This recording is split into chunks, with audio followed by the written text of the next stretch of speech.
Okay, today we have a lesson on money and assets. And in order to understand this basic lesson, we're going to need quite a few definitions. So let's get into it. Money, in this terms, is anything that serves as a medium of exchange or a store of value. Mostly money is going to be national currencies like the dollar or the yuan or the rupee. An asset is something you own that stores your wealth, that has value. That's an asset, something you own that has value. It's a storage of your wealth. Liquidity, being liquid like water, is how easily something can be changed to spendable cash. So think about it. An ice cube has very little liquidity. That might be like your house. Your house has a lot of value, but it takes months to turn it into spendable cash, like frozen water. Whereas something like a dollar bill is ultimately like a river. It's a liquid and can be spent immediately. So that's total liquidity. So we classify money into different categories. And the category I'm really interested in right now is M1. That's just cash. Money that is immediately spendable. There's absolutely 100% no steps to go through. So if you could go to a store and purchase something with, say, a check or a dollar bill, that is M1. If you have $100,000 in an online bank account, that's not M1. That's not immediately spendable. You have to press a button to put that money somewhere else. Unless, of course, you have a card linked to that account that you can use to purchase. So money in an online bank account might be M1 or it might not.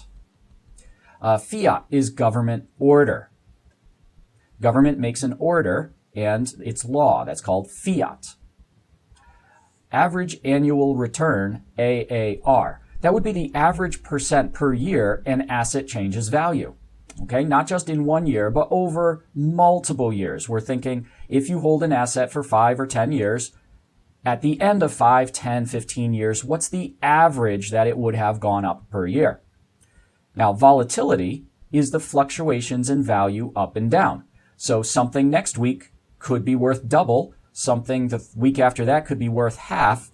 That would be a high volatility. If something's values goes up and down really quickly in a short amount of time, that's called volatility. Think of waves. Waves in an ocean is very volatile as opposed to a smooth ocean, which is low volatility. And finally, diversification, having many different types of assets for your protection. So taking all your value, your money, and buying different types of things that grow, that's diversification. A quick note to note in this lesson, we're running right now in a world, we're running in a system of national currencies where each nation has their own currency. They say it has value because by fiat, they say it's there. That's the dollar for the US, the yuan for China. And this idea of national currencies backed only by their nation's government is actually kind of pretty scary, but it is the only game in town. So there's very few ways to not play the game. So we're all right now living in a world of money made by governments that's continually fluctuating. Okay, so let's talk about this system, which is basically currency. Okay, this idea of currency is not the oldest way to do an economy, but as soon as people hit cities and as soon as things became complex, they needed a medium of exchange, something that people could carry around and buy things with. And a good example of a currency is the US dollar, or actual physical gold was used as currency over the span of human history. Now, let's go back to the old way. The old way, which worked perfectly for villages, even large villages, and to be fair, even some small cities. And even the old cities used to have this method. Even when gold came in as a medium of exchange, there was still a lot of what's called barter. And that's where you have a good or service. You produce farm goods, and then you exchange your farm goods directly for like things of metal tools or goods from other cities. Okay, so if you need a rug and you can't make a rug, but you have farm goods, you will find someone who makes a rug and trade them your farm goods for the rug. And you would come to an agreement of how many pigs is a wagon worth. And then you would trade that many pigs for a wagon. And you would have to, and this is called barter, goods for a good. Now, as soon as things became more complicated, people realized there are plenty of benefits to having what's called a medium of exchange. Let's just pretend gold, because that was kind of one of the first ones. And you could go silver, something like that. So you have all your farm goods. Well, there's also a lot of gold going around in the city. So what you do is you sell your farm goods for gold. Now you have a little bit of gold. And what you do is you go to someone else and you use that gold to buy a rug, or to buy a cart, or to buy a service, I don't know, going out to a show or the theater, and you pay with not your goods, but the stored wealth in gold. Today, barter is almost not done. It's done in many different places over the world, but it's frowned upon by the government of the United States, mostly because they can tax and keep track of the use of money, but they can't track and tax the use of barter, trading goods and services for goods and services. So it's part of the outside economy. That's not 100% legal. It still happens, but it is entirely frowned upon by the government. As a side note, the government's okay with barter as long as you claim and report the value of the barter in dollars on your tax returns. So let's look at the 6 characteristics of good currency, okay? So gold, like I said, was a currency in many ancient civilizations, and well, even up to recent civilizations, okay?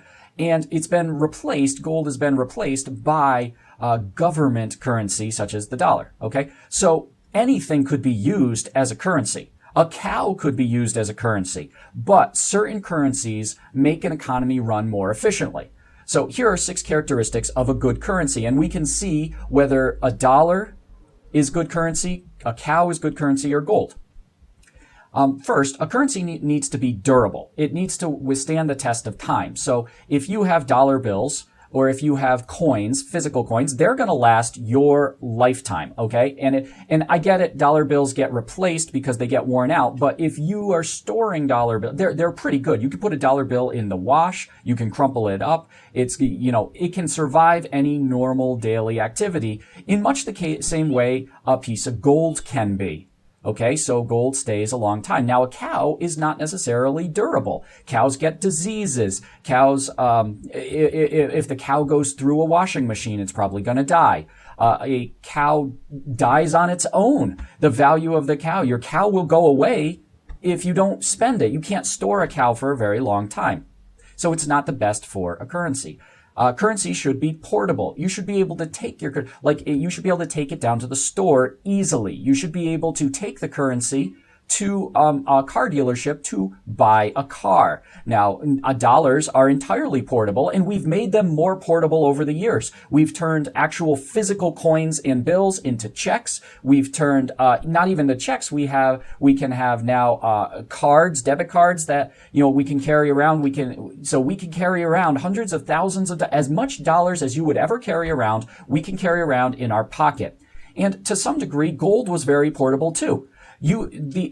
Everything that you would normally buy is a very carryable amount of gold through history. So it's very portable. A cow is not portable. The amount of cows it would take to buy a car, it's not that easy to get that many cows down to the car dealership, okay? Not very portable whatsoever. I get it, you could walk a cow, so you might think a cow, but in a time when you have to be taking your money multiple miles, cows don't walk that far, and they don't walk that far very fast. They're not very portable. All right, divisibility, okay? Divisibility, because some things cost only a little bit amount, and some things cost a lot of amount, okay? So think of even just going to the grocery store. Some things are going to cost 50 cents, and some things are going to cost 10 times that, 100 times that, okay? So when we're working with the dollars, we have the different denominations, an easily carryable $100 bill, $10 bill, $1 bill, all the way down to quarters. And in fact, a very interesting aside, we divide it even into pennies. And this was very good back in the day when things did not cost as much. Right now, we divide our currency so much that it's actually pennies cost us money. So there's going to be a time in your lifetime where pennies go away. Still we do enough taxing down to the cent. So you buy things for $1 and you still need 8 pennies. Okay, so there's still room for pennies, but it's going away. Gold is, believe it or not, very divisible. Gold is a metal, but it's a very soft metal. You can shave pieces of gold out and weigh it very, very succinctly. So gold as a metal is easily divisible. And that's one of the reasons it was such a good currency back in the day, because you could even make it into gold dust and later melt that dust into bars. So gold by its physical self was dividable to have very, very, very, you get big chunks for expensive stuff, small amounts of dust or flakes for inexpensive stuff. A quick little aside, one of my favorite stories is we didn't have a wedding cake. We had wedding desserts.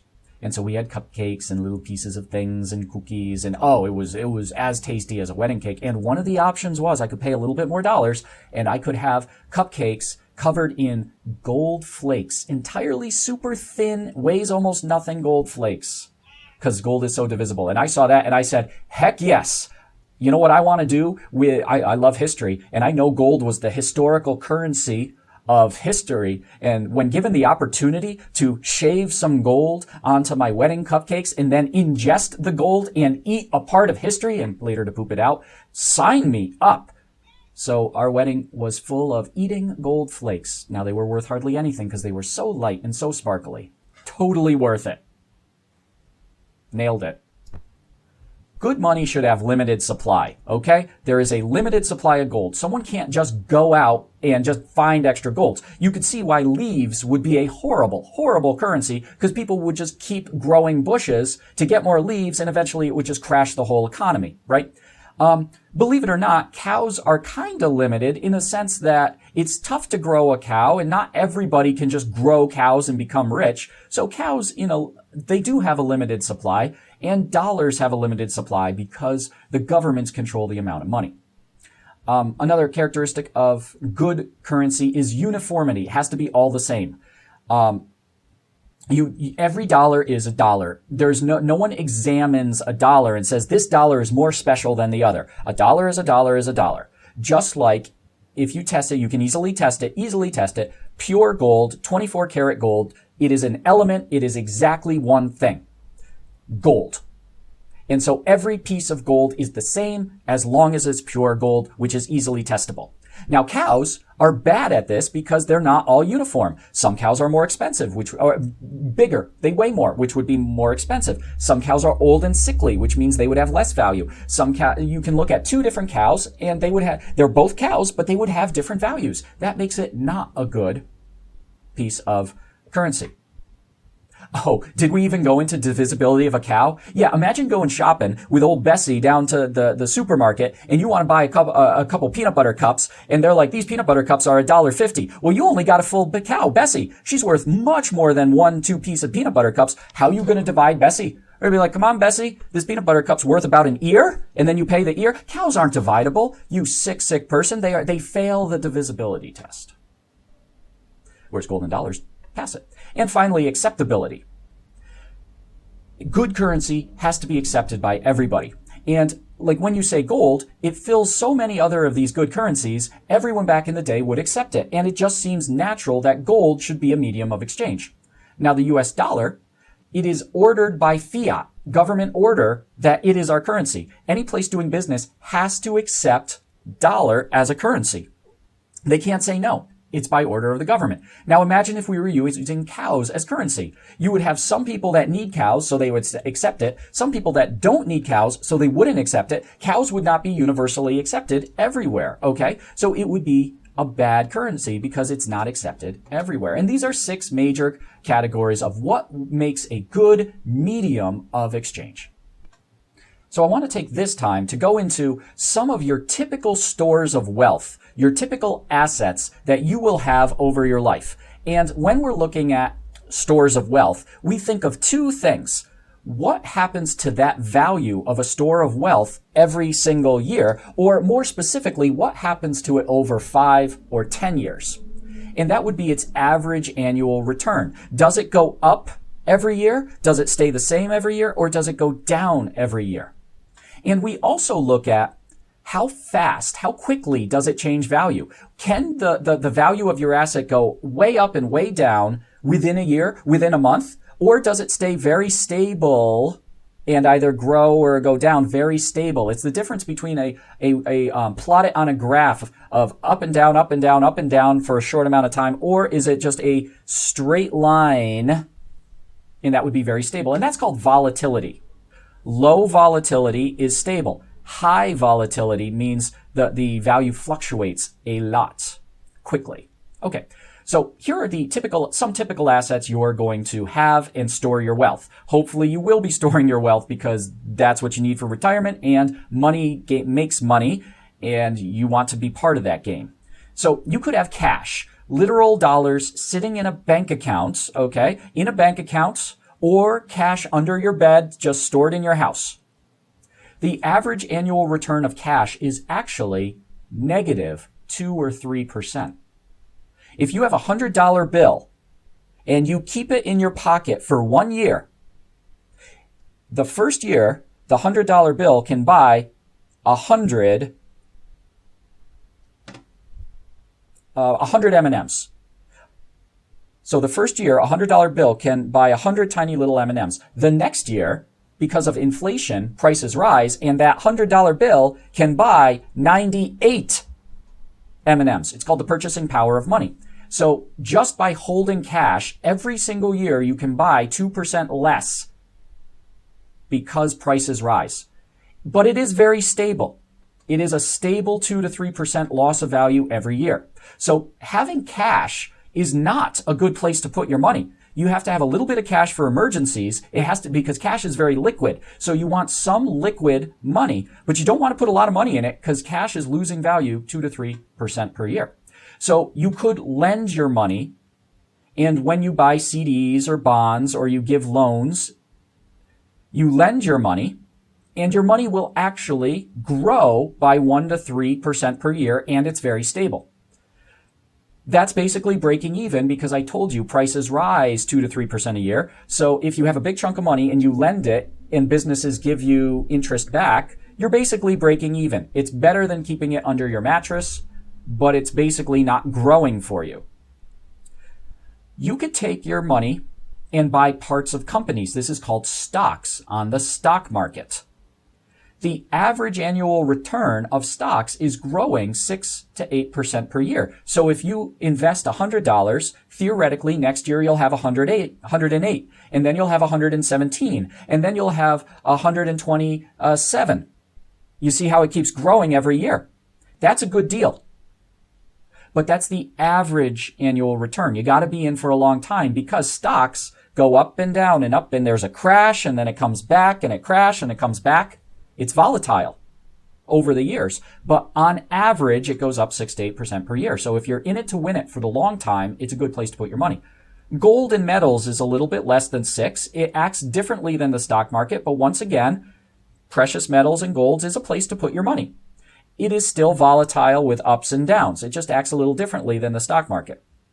Now, one of the biggest places you're going to put your money is if you buy your own home and you live in your own home. I can't make a prediction about how that's going to go for you. It's too random. Property usually always goes up over the years, but there are way too many other factors, such as costs of keeping that property, unknown things. It's just typically you buy your home and it does go up over the years, but there are too many factors to predict.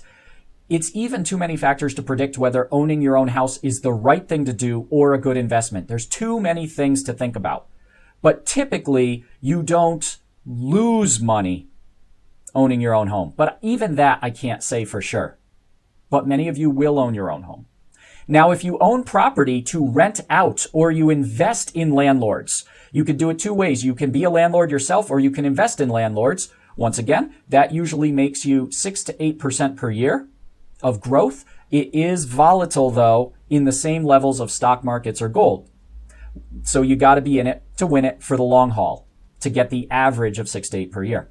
Now, I want to spend 1 second because it could be such a big investment. And it's not an investment. I'm sorry, asset. It's not an investment because it doesn't grow. It's called your car. It's maybe the third most expensive thing you're ever going to purchase over the courses of your life. And I want you to know it is not an investment. Your car is guaranteed to lose money. It is your biggest money loser that you will purchase ever. I mean, obviously food. You buy food and it's gone, but you need food to live. And I get it, you might need a car to live, but it loses money. And boy, is it expensive. Your car loses about 10% of its value every year until it has zero value. The lowest a car value goes to is $300 for scrap. Someone will pay you $300 to come take your car for scrap if it doesn't run. Otherwise, your car loses value. It's not even consistently. It loses a lot in the first 3 years. It's just every second you own a car, just look at it, it's losing value and you're putting money into it. And we know exactly how fast and quickly it loses value.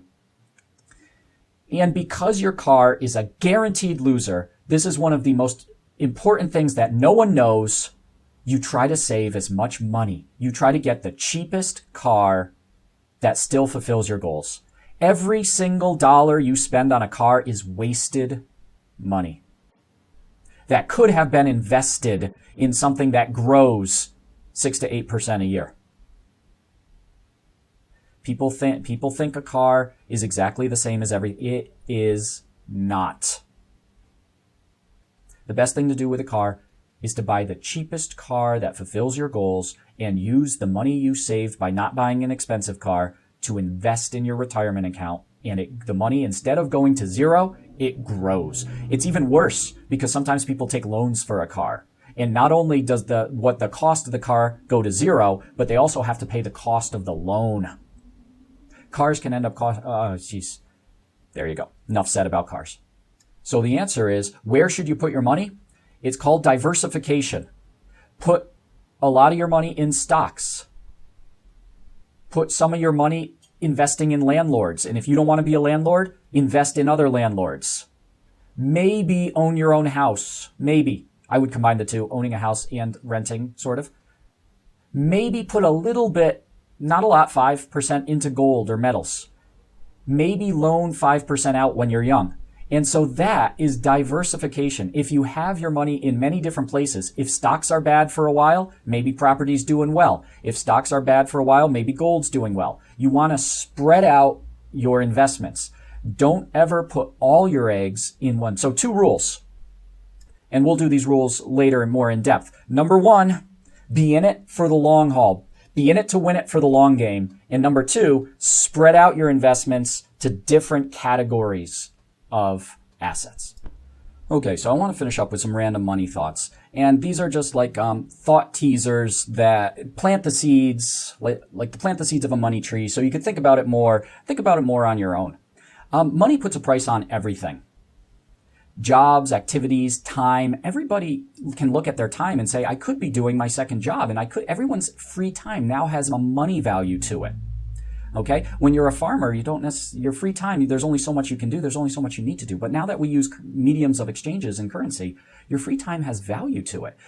Things that maybe shouldn't have a price now have a price because we can always be thinking like time spent with your family now has an opportunity cost. Literally. Because you could be working. Money makes people more valuable and less valuable. There's studies that show that people with money, others treat them differently. People with money seem to be more attractive to other people. People treat them differently with different levels of respect. So now money as a medium of exchange is putting a money value on people. And price doesn't necessarily mean importance.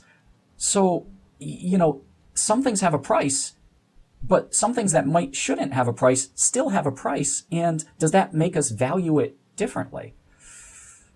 Things to think about. There's actually much more money in the US than physical coins plus dollars. Literally most of the money supply in the US is just numbers in bank accounts. Numbers and loans and promises to pay, because loans are promises to pay. The actual physical amount of dollar bills and coins is a small percentage of the total amount of money. Most of our money doesn't physically exist. And what's even more interesting is the value of that money is continually changing between countries. So every country has a national currency, and every national currency, the exchange, $1 to how many Canadian loonies? $1 to how many Chinese yuans? It's always fluctuating, which always changes the prices between countries. Interesting thing. The government can change the money supply. It used to be that the money supply of governments was based on the physical gold that the country had. The US has been using dollars for a long time, but it used to be called the gold standard, where every single dollar was backed up by a physical piece of gold that the country had. But then the country went away from that. And now it's just however many dollars the government wants. So every single quarter, every 3 months, the government is always thinking about how much money they want in circulation. And they silently, well, they tell everybody, but the average person never knows that continually the US, all governments are changing their money supply to just keep the economy running how they want it to. And they can do it by printing new money. They can just physically print new money. They could not print new money and just let the dollar bills die when they run out. The government can encourage borrowing or discourage borrowing by raising the cost of how much it costs to borrow money. That changes how much people borrow money, and that changes the amount of money in the supply. And the government also has a very powerful magic button. They can literally just, boop, press a magic button, and it instantaneously, within 1 month, will change the amount of money. It's a very powerful magic button. They don't press it all the time. It's called the reserve rate. They can just magic button, tighten up the money or spread the money just without doing anything except one email to all the banks, and it'll change the money supply. Very powerful. I want to go into an idea. I think I mentioned it a little earlier. I think it's worth mentioning again. Job pay does not equal job importance to society. Now, I do not like thinking of different jobs as more important. Like, here's the deal. Our economy is a finely tuned machine that has created more wealth for more people than any time in all of history. More wealth for more people for a longer amount than any time in all of history. And it has created more science, more inventions, more actual medicine, longer lives. The economy that started in the 1750s has created literally years on people's lives. It is a finely tuned machine. So I do not wish to say that anyone's job in this finely tuned machine is useless or unimportant. I look at it as it has been working, it is working, and it has created more benefit than anything else in history. So even if I look at something and say, I don't know about that job, I also recognize that it is part of the system that has created more wealth for more people for longer than anything else. This system since 1750 has reduced poverty in the world like nothing else in all of history. Extended life expectancy, sometimes almost to double. And so I am very reluctant to look at a job and say that job's useless because it's part of the system. And the system is very complicated. The best computers in the world cannot model the economic system. Let me repeat that. The most powerful computers in the world cannot model the economic system that's been going on since 1750. So that's a little aside. So if you ever decide that you think you can reorder an economy and make it better, the best computers in the world can't do it. What makes you think you can? It's a very dangerous game people are playing when they want to mess with the system of the economy. That being said, some people say some jobs are more important than others, and sometimes they use job pay for that. I definitely don't like that, okay? Because if you wanted to get into this, I mean, some jobs, like, just because it's paid more doesn't mean it's more important. There are jobs that are paid not too much. Our society would collapse without them. In cities, there are lower paid jobs in cities that if those jobs went away, literally the city would die within 2 months. You know? There's other jobs that are paid hundreds of thousands of dollars a year, and maybe they could go away for a while, and it wouldn't kill a city, just because there's many factors of why some jobs get paid more and some jobs get paid less. I don't think it's always because of their importance. And finally, a very interesting story. Many countries still work on the barter and the bargaining process. So I noticed I travel quite a bit because my wife loves to travel, and I love to make wife happy. And I noticed in a lot of countries, people, the price on the item is not the price you pay. And sometimes there's not even a price, and they're just like, how much do you want to pay? Like you go and you say, how much is this? And they say a certain amount, and it is expected that you offer less. Sometimes so much that you could pay half the price that's on the item. And it's bargaining. And this is not a bad thing. For some people, it's a horrible thing for me. I'm a bargain shopper. I absolutely want to get a good deal because I want to use my money for my retirement account. I don't like to overpay for things. I need to know the price. I need to know. I work on percentages. I want the person selling to, make a 25 to 50% markup. It's just like, I'm so into price. But I go to places and sometimes they tell me that's not what we're doing. I'm like, what do you mean that's not what you're doing? And they say, we're not just here to make the money. I'm like, what do you mean? And they're like, this is not just our job, it's our life. We're here to not make a friend, but to have a great experience with everyone who buys, even if they're foreigners. I went into a shop to get pottery and plates. And we went in and we said, we don't have a lot of money. We just want to buy some cheap things. And you know what the guy did? There was no other customers. The guy served us tea. We spent 30 minutes talking. It was in Turkey. We spent 30 minutes talking about his life, his family, our family. He knew we were only going to buy a couple little things. We told him up front. And we said, are you okay spending so much time? You're giving us your tea. He said, no, we're doing it to create a relationship. You'll buy the things. We'll make a little money. But we're doing it because this is life. Of course, he's going to make enough money. There was another where I bought a coat.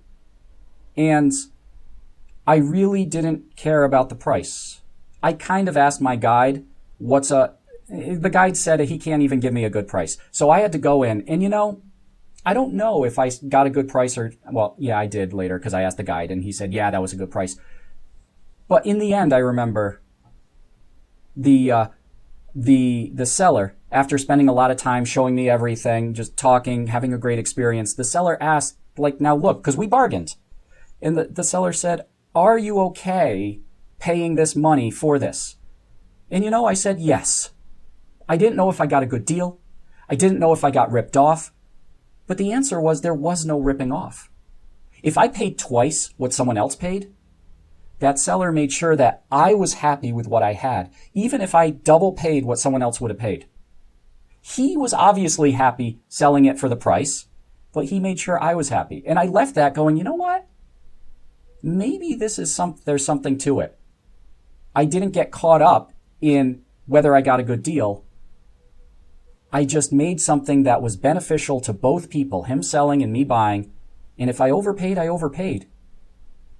There wasn't the actual term of overpay didn't even come into my mind. And that was a very rare thing.